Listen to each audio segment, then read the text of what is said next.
Rachel Bennett wiped down the same table for the third time that hour.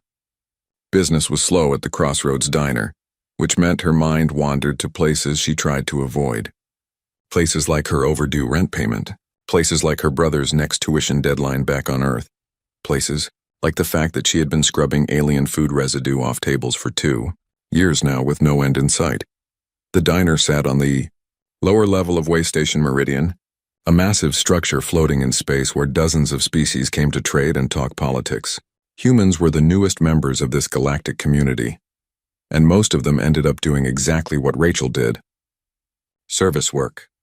The kind of jobs that kept a space station running but that nobody really noticed. She noticed the commotion before she heard it.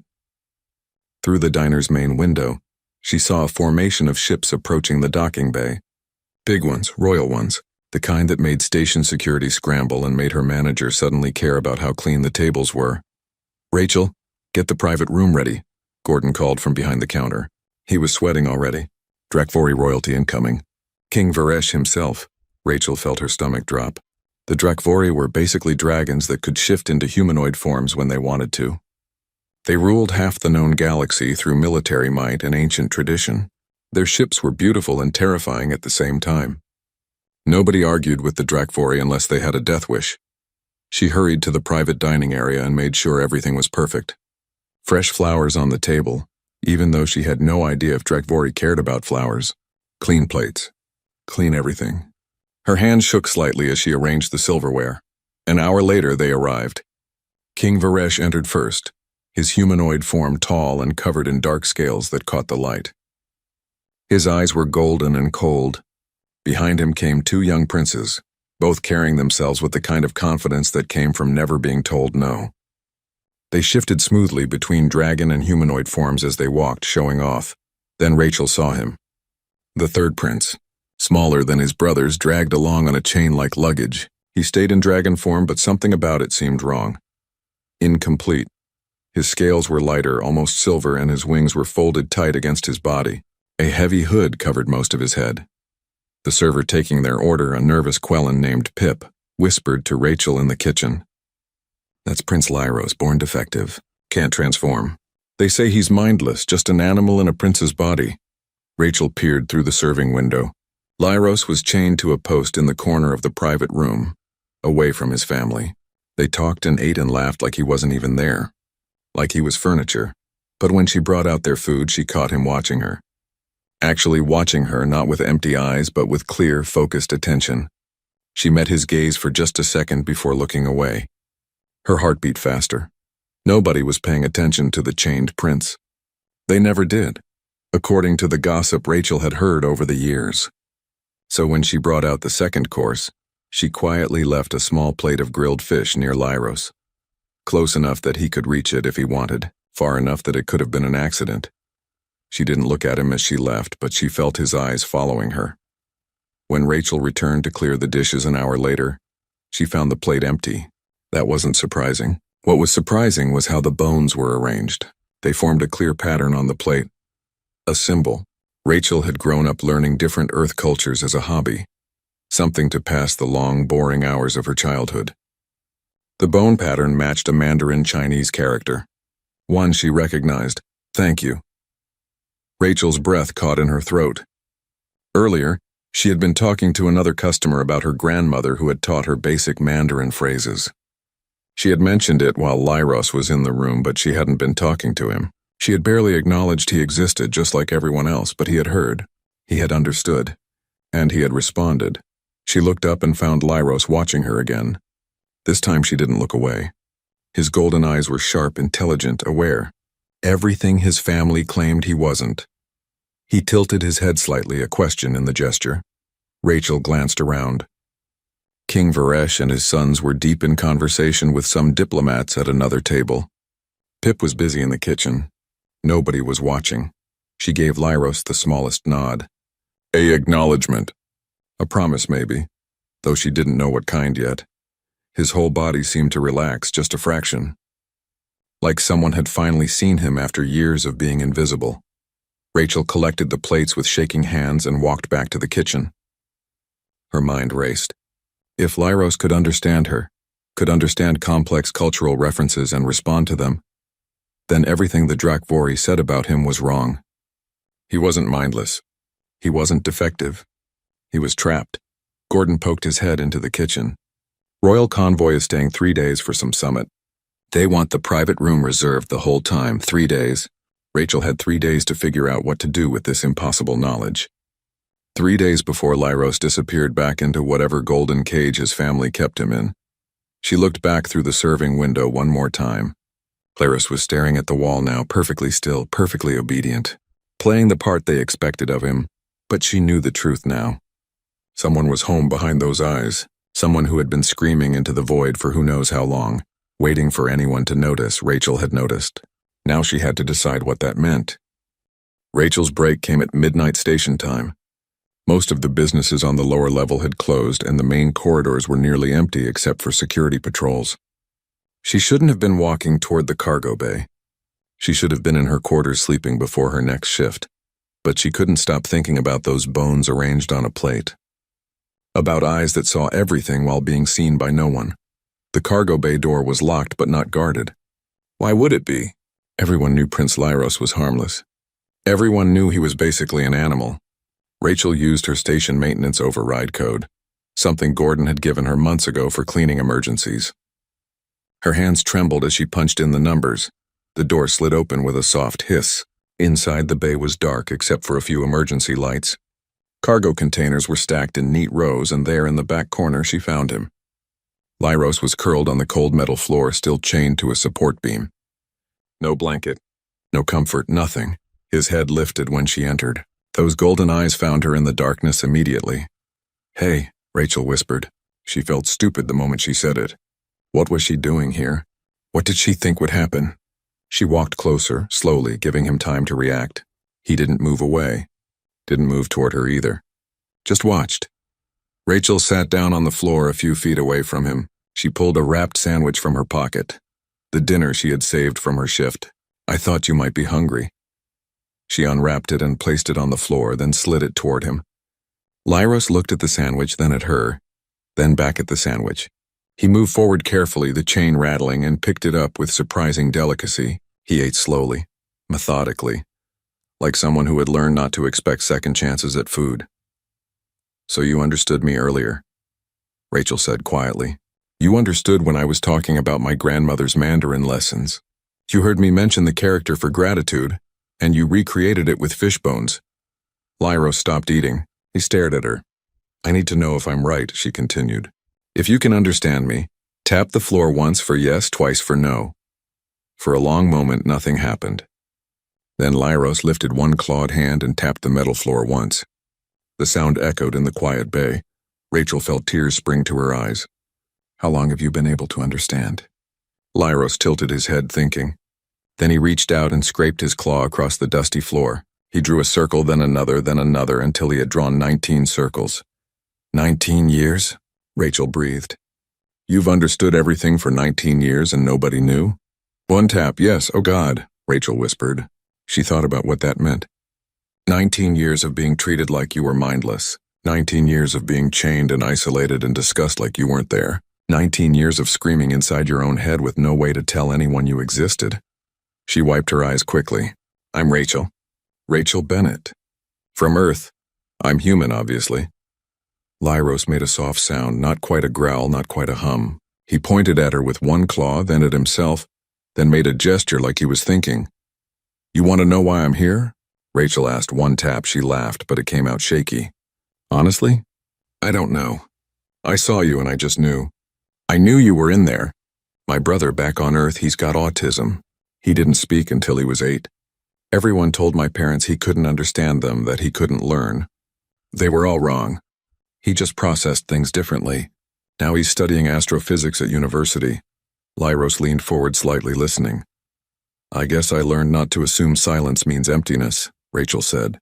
She pulled out her data pad. "Can you read standard galactic script?" "One tap. Of course you can," she muttered. She typed out a question and showed him the screen. "What happened to you? Why can't you shift forms like other Drakvori?" Lyros studied the pad, then took it carefully from her hands. His claws were sharp but precise. He typed slowly, using one claw tip like a stylus. "Born wrong. Body doesn't change. Stuck between forms. Drakvori say cannot shift means no soul. Family ashamed. Keep me hidden. Rachel read the words twice. Her chest ached. That's not true. About the soul part, I mean. You're clearly intelligent. You're clearly aware, Lyros typed again. No one asked before. Well, I'm asking now, Rachel said firmly. What do you want? If you could have anything. Lyros stared at the pad for a long time. Then he typed 3 words. To be real. Rachel didn't know what to say to that. How do you respond when someone tells you they've spent 2 decades being treated as less than alive? She reached out slowly, telegraphing her movement, and placed her hand on the floor near his clawed foot. Not touching but close, you are real, she said. They're the ones who can't see it. Lyros made that soft sound again. Then he moved his claw slightly so it touched her fingertips. Just barely. A connection. They sat like that in the quiet cargo bay until Rachel's break time ran out. Before she left, she showed Lyros how to use the datapad's hidden memory function so he could delete anything he wrote if someone found it. I'll come back tomorrow, she promised. We'll figure something out. 1 tap. Yes. Rachel made it back to her quarters with 5 minutes to spare before her next shift started. She lay in bed staring at the ceiling, knowing she had just stepped onto a path that could ruin her life. She also knew she would walk it anyway. Some things mattered more than safety. Rachel spent her lunch break in the station's law library, a dusty section of the database that most people ignored. She scrolled through centuries of legal precedent, searching for something, anything that could help. The problem was simple and impossible at the same time. Lyros was legally classified as Drakvori property. Not a person, not a citizen, just the damaged offspring of a royal family. Nobody had ever challenged that classification, because nobody had reason to believe it was wrong, until now.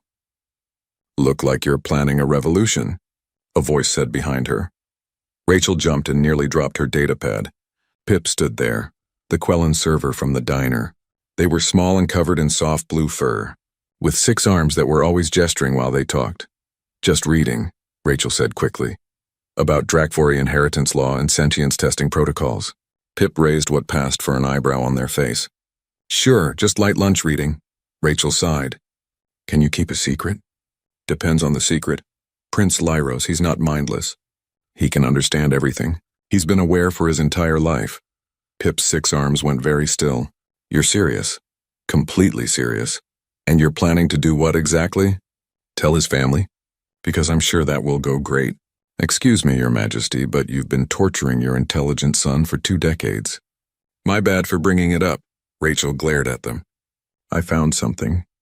A legal provision. The Sentience Verification Protocol. It was written 300 years ago to deal with disputes about artificial intelligence and uplifted species. Any being can be tested for personhood if someone files the paperwork. Any being, Pip repeated slowly. Including Royal Drakvori. The law doesn't make exceptions for royalty. Pip sat down hard. Rachel, do you understand what you're suggesting? You'd be challenging King Varesh's authority. You'd be claiming his son is a person with legal rights independent of the family. They'll crush you. They'll probably crush everyone you know just to make a point. I know, Rachel said quietly. But what's the alternative? I walk away and let Lyra spend the rest of his life chained in cargo bays? Pretend I don't know the truth? Yes, Pip said immediately. That's exactly what you do. It's what anyone sensible would do. Rachel closed her eyes. My grandmother used to tell me a story. During World War II on Earth, people hid refugees in their homes. Families that disagreed with what their government was doing. They risked their lives, their children's lives, everything, just to protect strangers. When I was young, I asked her if she would have been that brave. You know what she said? Pip shook their head. She said nobody knows if they're brave until the moment arrives, but she hoped she would have chosen to be human first and safe second. That's a nice story, Pip said. But this isn't Earth's ancient history. This is now. This is real. Exactly, Rachel said. This is now. This is real. And Lyros is real. He deserves better than being hidden and forgotten. Pip was quiet for a long moment. Then they sighed deeply. You're going to file the paperwork anyway, aren't you? Tomorrow morning. Then I suppose someone should help you not get immediately killed, Pip muttered. I have contacts in the station's legal department, and I know where the security cameras have blind spots in case you need to gather more evidence of Lyros's intelligence. Rachel felt her throat tighten. You'll help me? I'm going to regret this so much, Pip said. But yes, humans have this annoying habit of making people care about impossible causes. It's very inconvenient. The next morning, Rachel submitted the sentience verification petition through the station's legal system. She listed herself as the advocate, attached all the evidence she had gathered over 3 days of secret meetings with Lyros, his written responses, his problem-solving, his demonstrated understanding of complex cultural concepts. The system accepted the filing. For about 30 seconds, Rachel felt relieved. Then the station's emergency broadcast system activated. Security alert, the automated voice announced. All personnel on lockdown. Royal diplomatic incident in progress. Rachel's datapad exploded with messages. Gordon fired her via text message. Her landlord terminated her lease. Station security flagged her account for investigation. But the worst message came from station command itself. Rachel Bennett, report to Governor Lewis's office immediately. King Varesh has demanded your arrest for defamation of the royal family. Pip appeared at her elbow, looking terrified but determined. Well, you certainly made an impression. The hearing is scheduled for 3 days from now. Neutral judges from 3 species. It's the biggest legal case in decades. They're going to lock me up before the hearing even happens, Rachel said. Her hands were shaking. Maybe, Pip agreed. Or maybe enough humans on this station will care about one of their own. You're not alone in this, Rachel. Humans have been talking about what you're doing. Some think you're crazy, but others think you're doing what humans do best. What's that? Standing up when everyone else sits down, Pip said. Come on. We need to get you to that hearing alive. Rachel let Pip lead her through the back corridors. Behind them, she could hear security teams spreading out through the station, looking for her. She had started something that couldn't be stopped now. The question was whether it would end with justice or disaster. For Lyros' sake, she had to believe it could be the first, even if every logical part of her brain screamed it would be the second. The hearing room was designed to intimidate. 3 stories tall with galleries for observers. It reminded Rachel of ancient courtrooms from Earth history. Except this one was filled with beings from dozens of different species, all watching her like she was something between a curiosity and a threat. She sat at the petitioner's table wearing the only clean clothes she owned. Pip sat beside her, along with a human lawyer named Patricia Ford who had volunteered her services. Patricia was old enough to have gray hair and smart enough to have argued cases before the Galactic Council. She had traveled 3 days to reach the station when she heard about the case. Remember, Patricia whispered, keep your answers simple and direct. Don't let them rattle you. We have the evidence. We have the law. We just need them to see what you saw. Across the room, King Varesh sat with his 2 older sons and a legal team that probably cost more than Rachel would earn in her lifetime. The king wore his humanoid form but radiated barely contained fury, his golden eyes fixed on Rachel like she was something stuck to his shoe. 3 judges entered from different doors. A Quellan ethicist named Scholar Trill, a Torvani, philosopher judge whose name was unpronounceable so everyone called her Judge Stone, and a human magistrate named Henry Park who looked tired before the hearing even started. This court will address the petition for sentience. Verification filed on behalf of Prince Lyros of the Drakvori Royal House, Judge Park announced. Where is the subject of this petition? King Varesh stood. I refuse to subject my son to this humiliation. He is not well and does not understand what is happening. That's the entire point of this hearing, Patricia said, standing smoothly. To determine if Prince Lyros possesses the cognitive ability to understand. We cannot make that determination without his presence. The judges conferred quietly. Then Scholar Trill spoke in their musical voice. Station law requires the subject of a sentience verification to be present for testing. We order Prince Lyros brought to this courtroom immediately. Rachel watched Varesh's jaw tighten, but he nodded to one of his guards. 20 minutes later, they brought Lyros in, still chained, still hooded. They attached his chain to a post near the judge's bench like he was evidence, not a living being. Rachel caught his eye. He looked terrified. She mouthed the words, I'm here. His posture shifted slightly. He had seen her. The prosecution went first. They argued that any appearance of intelligence was either trained behavior or wishful thinking on Rachel's part. They brought in Drakvori physicians who testified that Lyros's inability to shift proved neural damage. They claimed the bone pattern on the plate was coincidence, that the typed messages Rachel showed were fabricated. Then it was their turn. Patricia called Rachel to testify. She walked to the witness stand on shaking legs and swore to tell the truth. "Miss Bennett," Patricia began, "tell the court how you first realized Prince Lyros was cognizant." Rachel described the bone pattern, the specific cultural reference that only someone who understood her earlier conversation could have made. She explained about her brother, about recognizing intelligence that communicated differently. King Varesh's lawyer, a sharp Torvani named Advocate Slate, tore into her during cross-examination. "You admit you have no training in xenopsychology?" "No," Rachel said. "No medical degree of any kind?" "No." "So you're asking this court to overturn centuries of Drakvori medical expertise based on fish bones arranged on a plate?" Rachel met his eyes. "I'm asking this court to actually look at Prince Lyros, not as a damaged royal, not as a political problem. Just look at him and see what's there." Judge Park called for the testing phase. They set up a series of puzzles designed for nonverbal beings. Pattern recognition, spatial reasoning, abstract problem solving, tests that had been used for decades to evaluate AI and uplifted animals. They removed Lyros's hood and positioned him in front of the first test. Colored blocks that needed to be arranged by pattern. Lyros didn't move. He stared at the blocks like he didn't understand what they wanted. Rachel's heart sank.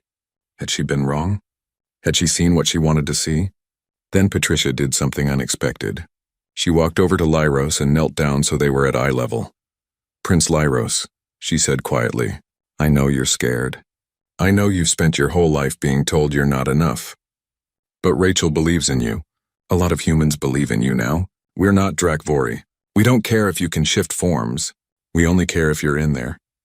If you can understand me, please show us. Just this once, let someone see you." Lyros looked at Patricia, then his gaze moved to Rachel. She nodded at him. He turned to the blocks, and he began to solve the puzzle. Not slowly, not hesitantly. He moved through it faster than the judges could follow, arranging the blocks in perfect sequence. Then he kept going, creating patterns more complex than the test required. He built a three-dimensional structure that showed mathematical precision. The courtroom went completely silent. Judge Stone called for the next test. Then the next. Lyros solved each one perfectly. More than that, he showed creativity. Innovation. He took a color-matching test and arranged the tiles into a detailed picture, a picture of himself and Rachel standing side by side. "Objection," Advocate Slate said weakly. "This could still be trained behavior." "Could trained behavior do this?" Patricia asked. She handed Lyros a data pad. "Prince Lyros, can you tell the court in your own words why you deserve to be recognized as a person?" Lyros took the pad. His claw moved carefully across the screen. He typed for several minutes while everyone waited. Then he turned the pad around. "I think, I feel, I dream. I have been alone in crowds for 19 years. I have listened to beings debate my existence while chained at their feet. I understand 7 languages. I have memorized poetry. I have created mathematical proofs in my head that I could never share. I am not broken. I am not empty. I am here. I have always been here." No one looked. Judge Park read the words aloud for the court record. His voice cracked slightly on the last sentence. The judges left to deliberate. The wait felt like drowning in slow motion. Rachel sat at the petitioner's table watching Lyros, who was still chained to the post. Guards stood around him like he might suddenly become dangerous. Like intelligence made him a threat instead of a person deserving dignity. Patricia squeezed Rachel's shoulder. "You did good. Whatever happens, you did the right thing. What if they rule against us?" Rachel whispered. "Then we appeal. And keep appealing." "But Rachel, look around this room." Rachel turned. The gallery was packed with humans. Station workers, maintenance crews, servers and cleaners and engineers. All the people who kept Waystation Meridian running while getting treated as invisible background noise. They were all standing silent, watching, supporting. "Win or lose," Patricia said, "you've already changed something. These people see themselves in Lyros. They see someone who was told they didn't matter, and they see someone fighting back." 4 hours later, the judges returned. The room fell silent so quickly Rachel could hear her own heartbeat. Judge Park spoke first. "This court has reviewed the evidence and observed the subject's demonstrated cognitive abilities. We find unanimously that Prince Lyros possesses sentience, sapience, and self-awareness consistent with personhood under galactic law. Rachel's vision went blurry with tears. Furthermore, Judge Stone continued, we find that Prince Lyros has been denied his fundamental rights for his entire life. Effective immediately, he is granted legal personhood with all accompanying rights and protections. The chains will be removed. He is free to choose his own path forward. The courtroom erupted. Humans cheered. Some Drakfori in the gallery shouted protests. King Varesh sat frozen, his face unreadable. Security moved to remove Lyros's chains. The metal fell away, and for the first time in 19 years he was free. He stood slowly, stretching wings that had been bound too long. He was shaking. Rachel wanted to go to him, but Patricia held her back. Let him have this moment. Let him feel it. But Lyros turned and looked directly at Rachel. He moved toward her, and the guards let him pass. When he reached her, he did something no one expected. He bowed. Not the bow a subject gives royalty, but the bow one equal gives another. Respect between two beings who saw each other clearly. Rachel bowed back, tears streaming down her face. The aftermath hit like a shockwave. News spread across the galaxy in hours. The human who challenged a king. The prince who was more than anyone believed. Arguments erupted on every world. Some praised the decision. Others called it an attack on traditional values. King Varesh requested a private meeting 3 days after the verdict. Lyros agreed, with Patricia and Rachel present as witnesses. They met in a neutral room on the station. Varesh looked older somehow, tired in a way that went beyond physical exhaustion. I came to apologize, he said, speaking directly to Lyros. For 19 years, I believed what our doctors told me, that you could not think or feel. I thought keeping you isolated was mercy, not torture. Lyros typed on his datapad and showed Varesh the screen. You never asked me. No one asked. No, Varesh agreed. We did not. Our culture teaches that the body reflects the soul. If you could not shift, we assumed you had no soul to speak of. We were wrong. Profoundly, unforgivably wrong. What happens now? Lyros typed. That is your choice, Varesh said. You are legally independent. But you are still my son. If you want to return to the royal family, I will ensure you are treated with the respect you deserve. I will change our laws if necessary. Lyros was quiet for a long moment. Then he typed carefully. I need time. Need to learn who I am when no one is telling me I am nothing. Varesh nodded slowly. I understand. When you are ready, if you are ever ready, I will be here. After Varesh left, Lyros made his decision clear. He would stay on Waystation Meridian. Not in a cargo bay, but in actual quarters. He would learn to navigate a society that might actually see him. Rachel helped him move into a small apartment near the station's cultural district. It wasn't much, but it was his. He stood in the center of the empty main room and turned in a slow circle, taking it all in. First time having your own space? Rachel asked. Lyros typed. First time having any choice at all. Over the next weeks, Rachel watched Lyros discover himself. He spent hours in the station library reading everything he could access. He started learning to communicate through art, creating detailed drawings that showed his internal world. Other beings who had been rejected or dismissed started seeking him out. He became an unexpected symbol. Rachel went back to service work, but at a community center instead of the diner. She helped other displaced beings, other outcasts, find their place. It turned out there were a lot of them. Every species had members who didn't fit, who were deemed less than, who were ignored. Pip joined her at the center. Together they created programs for nonverbal beings to learn communication tools, for differently abled individuals to find community. The work was hard and never ended, but it mattered. One evening, Rachel found Lyros on the observation deck watching ships come and go through the station. Thinking about traveling? She asked, settling beside him. He typed. Thinking about everything that almost did not happen. If you had not noticed, if you had stayed quiet, someone would have noticed eventually. Maybe, he typed. Maybe not. 19 years no one did. Rachel leaned against the railing. My grandmother told me that every massive change in history started with one person who decided enough was enough. One person who chose to act even when it was dangerous.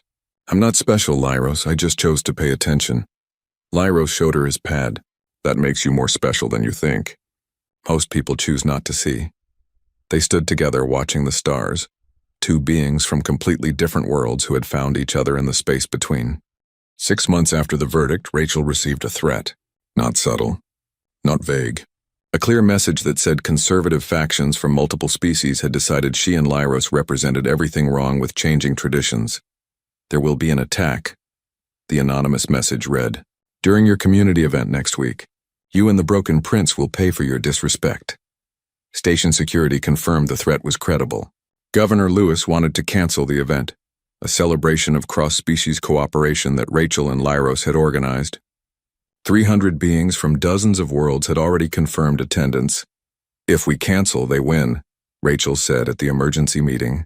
"They prove that fear works better than hope." "If you don't cancel, you might die," Lewis replied bluntly. Lyros was present at the meeting. He typed quickly, "Their fight is with me. I will not attend. Keep Rachel and others safe." "Absolutely not," Rachel said. "We started this together. We finish it together." Patricia, who had stayed on the station to help with legal advocacy work, leaned forward. "There is another option. We proceed with the event but make it impossible for the attackers to succeed. We invite King Varesh. We invite the human ambassadors. We invite every diplomat currently on station. Make it so high profile that attacking it would start a war." "That could work," Lewis said slowly. "Or it could get even more people killed." "Fear or hope," Rachel repeated. "We have to choose." They chose hope. The day of the event, the station's main plaza was transformed. Artwork from nonverbal beings covered the walls. Music from a dozen cultures played softly. Tables were filled with food from different worlds, shared freely. It was beautiful and terrifying at the same time. Security was everywhere but trying to be invisible. King Varesh arrived with a small guard detail, and Rachel watched him look around the plaza with something like wonder. His son, Prince Lyros, stood near the center of the space beside a display of his own artwork. Rachel was supposed to give a speech. She walked to the small stage they had set up, her heart hammering. Hundreds of beings watched her. Some looked hopeful. Others looked curious. Some looked angry. She began to speak. About seeing worth in others. About understanding that difference did not mean less. About how humanity's greatest strength was the ability to extend compassion beyond familiar boundaries. Halfway through her speech, the attack began. Explosions rocked the plaza's east entrance. Security alarms screamed. Beings panicked and ran in all directions. Rachel saw figures in combat gear moving through the smoke. Mixed species, just like the threat had suggested. Humans and Drakvari and others united only by their hatred of change. She saw Derek, her old antagonist from the station, at the front. He was armed and moving toward the stage. Security engaged the attackers, but several broke through the perimeter. They were heading for Lyros, who stood frozen near his artwork. Rachel ran toward him without thinking. Pip appeared from nowhere, placing themselves between Lyros and the attackers. "Get down!" Pip shouted, but Lyros did not get down. For the first time since Rachel had known him, he moved with the full confidence of what he was. A dragon. Maybe one who couldn't shift forms, but still a being with natural weapons and power. He created a barrier of heated air that made the attackers stumble back. Their weapons became too hot to hold and clattered to the ground. He did not hurt anyone. He only stopped them. Then King Varesh was there, in full dragon form, placing himself between his son and any further threat. "Enough," his voice boomed across the plaza. "I am King Varesh of the Drakvari Empire. This attack ends now, or I will consider it an act of war against my family." The attackers hesitated. Station security used that moment to surround them completely. Derek struggled against the guards holding him. "You're all traitors," he screamed. "Humans should look after their own, not these animals." Rachel walked over to him. "Humans look after beings who deserve it, and we decide who deserves it based on character, not species. That's what makes us human." The security team led the attackers away. Medical teams moved through the crowd, treating minor injuries. Somehow, despite the attack, no one had been killed. Varesh transformed back to humanoid form and stood beside Lyros. Father and son, together in public for the first time. "I owe my son an apology witnessed by all," Varesh said, his voice carrying across the plaza. "For 19 years, I treated him as less than he was. I allowed fear and tradition to blind me to his worth. I was wrong. Drakvari culture was wrong. I pledge today to begin reforms that ensure no one else suffers as my son has suffered." Lyros typed on his pad, and held it up for everyone to see. Change is hard, but necessary. Thank you for seeing me when I was invisible. The event continued, more determined than before. Beings who had been strangers shared food and stories. Art was examined and appreciated. Plans were made for future cooperation. Late that night, after everything was cleaned up and most people had left, Rachel found Lyros on the observation deck again. "You saved lives today," she said. "You could have run. Instead, you protected people," he typed. "You taught me that being seen means being responsible. Cannot hide and complain no one notices." Rachel smiled. "Pretty sure that's not exactly what I said." "Close enough," he typed. She sat beside him. "What happens now?" "Keep going. Keep helping others like us. Keep showing that different is not broken." "Sounds like a plan," Rachel agreed. Below them, Waystation Meridian continued its endless dance through space. Ships came and went. Beings from countless worlds crossed paths, most just passing through, but some stopped. Some stayed. Some found connection in unexpected places. Rachel had been one of those beings once. Just a human waitress working at a nowhere diner, sending money home, living small and invisible. Then she had noticed what no one else did. She had seen intelligence behind eyes others called empty. She had chosen to act when silence would have been safer. One choice, one moment of paying attention. That was all it took to change everything. Lyros nudged her shoulder gently with his wing. She looked over and saw him arranging small stones on the railing. The same pattern as before. The Mandarin character. "Thank you." Some things, Rachel thought, came full circle in the best possible way.